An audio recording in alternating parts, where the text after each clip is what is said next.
Hey, hello again and welcome to another 5-minute Fly the Wing in-flight maneuver video. Now this time, a few tips and pointers on using the new Garmin GTN-750 GPS Navcom.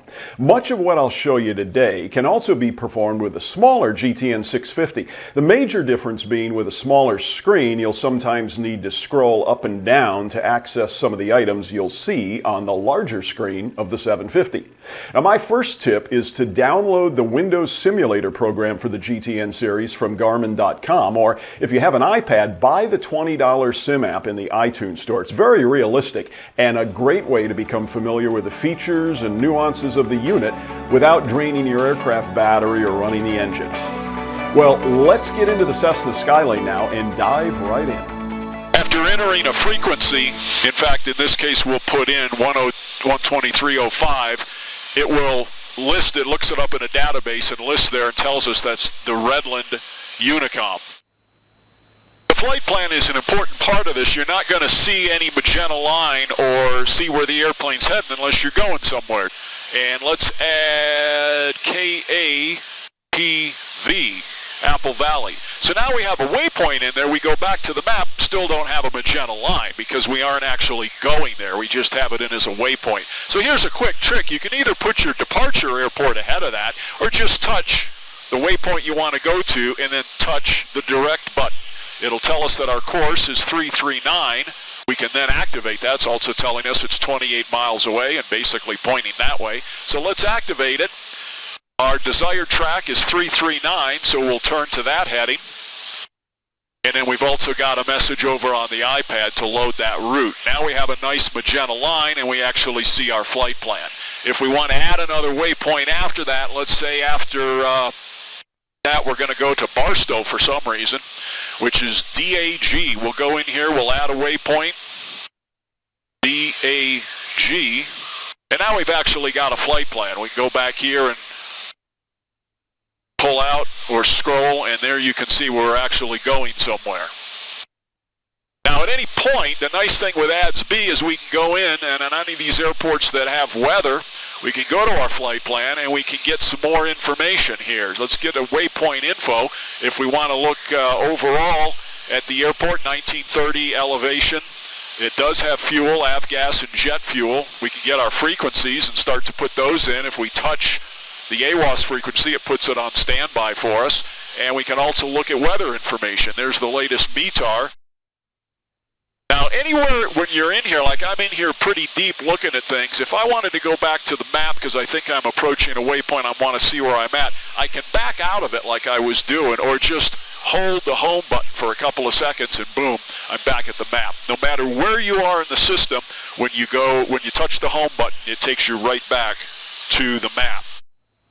We also have graphical editing on the screen. It's not exactly like the iPad, but it's somewhat similar in that I can actually rubber band this and take it to another place. So let's say we're heading up here to Apple Valley, and instead I want to go to Victorville. As soon as I move the map, I get these icons that allow me to either create a new waypoint or graphically edit. I'll touch graphically edit, and then I'm going to bring this over here and drop it on Victorville. It's asking me, do I want the VOR or do I want the airport? Well, technically I want the airport, so I'll touch that, and then I'll do done, and it now saves it. So now I have a new flight plan that's taking me Victorville, then Apple Valley, and then Barstow. But if I want to go Victorville instead of Apple Valley, I just delete it, touch it. I can do a number of things here. I can activate a leg to that, which would then bypass Victorville. I can insert another waypoint before or after it. I can load a procedure for that airport. I can look at waypoint info, such as we did with the frequencies or the weather, or in this case, I want to remove it. It always asks me, are you sure? Remove yes. I click OK, and boom, it's gone.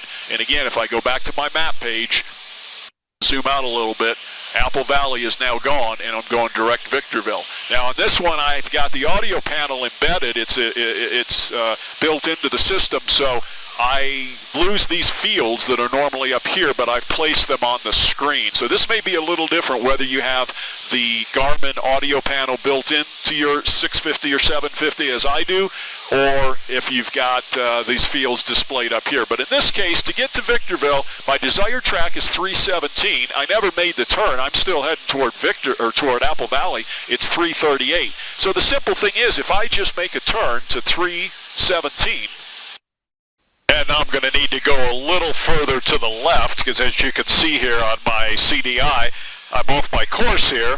I'll turn back and intercept. It's a real easy thing to do with an HSI. I'll just turn a little less than 317. I'll keep the turn coming till I get to maybe 305, something like that. We'll roll out here, and you should start to see the CDI needle begin to move toward the center. There it goes. It's moving back toward the center. I'm getting back to my track. And of course you can zoom in and see how far the airplane is off the desired track, about a mile or so. So I'll keep this turn coming. The CDI needle will come back in. It'll capture it. We're just a Beam Lake arrowhead. And then it'll take me back to my next waypoint, which is Victorville. I'm not sure if it's a processor or screen limitation, but you can't display terrain and NEXRAD at the same time. So I have topography, terrain on here. If I turn NEXRAD, it's a perfectly clear day, and I don't care too much about it, but let's do combined CONUS and regional. And then I notice terrain is off now. So I go back, and I've got my weather radar, which we'd have to pretty much zoom out to get to the East Coast to see anything. Notice all of the METARs are in here. Basically any airport I can zoom in and look at. There's TFRs that are coming up. That's a nice feature. I can touch on those and it'll actually give me information about the TFR that's coming, POTUS visit. But if I go back to my menu, I've lost my terrain. So got to watch that. When I fly in weather in this thing, you got to use something else, the iPad, preferably to watch for terrain, because you can't get NEXRAD at the same time. But I do have traffic, and that's on all the time. One of the nice things with this ADS-B is more and more people get it. You start to get traffic information here. If I go to the traffic page, I can actually touch on anybody I see here. It'll show the closing rate of 227 knots. His track is 072, so he's going to be coming across our nose right to left, and his ground speed's 148 knots. For more tips, tricks, and updates, including information on ADS-B, see the blog section of my website at flythewing.com. Fly safely and fly often, and I'll see you again next time for another 5-minute Fly the Wing in-flight maneuver video.